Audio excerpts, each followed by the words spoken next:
Hello everyone, very good evening to all of you and namaste to all of you। तो आज मैं लेके आया हूँ आप सबके लिए MCQ क्वेश्चन जो होंगे क्लास 10 के हिस्ट्री के चैप्टर नंबर 1 से नेशनलिज्म इन यूरोप। तो आप सबको पता है कि जो आपका भी क्वेश्चन पेपर आएगा वो कौन सा बेस होगा, मल्टीपल चॉइस क्वेश्चन आएंगे इसमें, जो आपका प्री बोर्ड होगा, बोर्ड होगा। ठीक है फ्रेंड, इसमें आपके 50 क्वेश्चन आपको करने हैं। तो इस वाली वीडियो में हम करेंगे आज आपके नेशनलिज्म इन यूरोप से very important MCQ question. Let's start. इस वीडियो को पूरा देखना, लाइक करना, शेयर करना और कमेंट करना। So question number 1, what was young Italy a secret society. तो यंग इटली क्या थी? एक सीक्रेट सोसाइटी थी। क्वेश्चन नंबर 2 है, treaty of Constantinople recognised dash as an independent nation. तो जो ग्रीस को किसने, जो ग्रीस आज का जो ग्रीस है रोमन एम्पायर वाला, वो वहाँ पे कौन सी ट्रीटी हुई थी? कॉन्स्टेंटिनोपल की। क्वेश्चन नंबर 3 है, which of the following is not true regarding the civil code of 1804। Universal adult franchise नहीं। जो ये नेपोलियन बोनापार्ट था उसने क्या करा था? उसने हमको यूनिवर्सल एडल्ट फ्रेंचाइजी नहीं दिया था वहाँ के लोगों को, फ्रांस के लोगों को। उसने इक्वलिटी बिफोर लॉ दिया था, right to property and no privilege based on birth. ठीक है, तो इसमें बी वाला रॉन्ग है। In which the measuring unit ell was used to measure. तो क्लॉथ को, ठीक है, कपड़ों को मेज़र करने के लिए एली का यूज़ किया जाता है। इन जर्मनी, क्वेश्चन नंबर 4 है, in Germany the measuring unit ell was used to measure. ये क्लॉथ कर चुके हैं हम। Question number 5, the Frankfurt parliament was convenient in 1848 at the church of Saint Paul's. तो ये वेरी इंपॉर्टेंट क्वेश्चन है। Question number 6 है, the place where the priest and bishop were punished. तो ये साइबेरिया है। ठीक है, आपको एक साइबेरिया एक जगह है, वहाँ पे किसको, जो प्रीस्ट थे और बिशप, उनको पनिश किया गया था।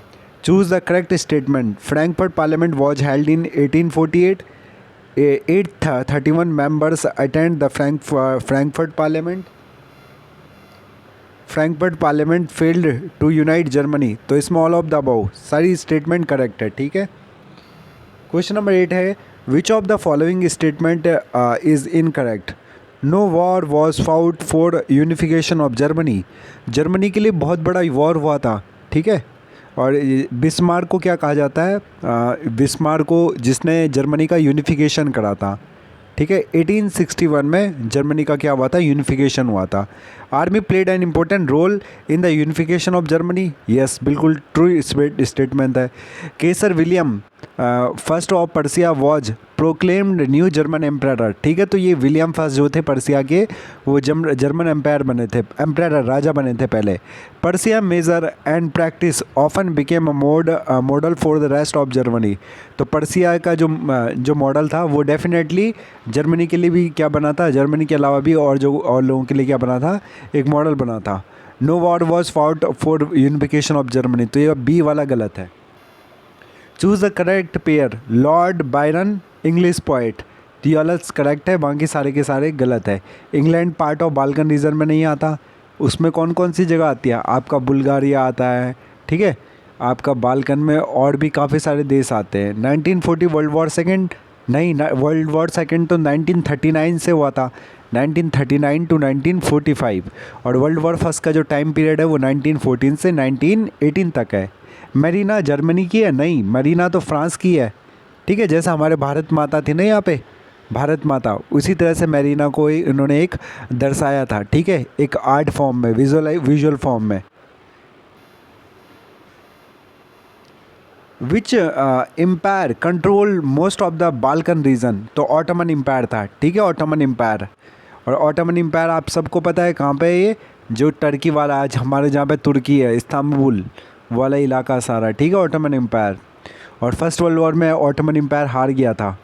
फिर उसके बाद जो यहाँ पे ऑटोमन एम्पायर के ऊपर इन्होंने क्या लगाई थी? ट्रीटी लगाई थी अलाइड पावर ने।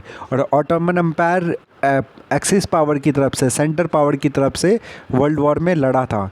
इन which year Ireland was forcibly incorporated into the United Kingdom. 1801 में जो आयरलैंड है उसको ज़बरदस्ती मिला लिया गया था, किसमें?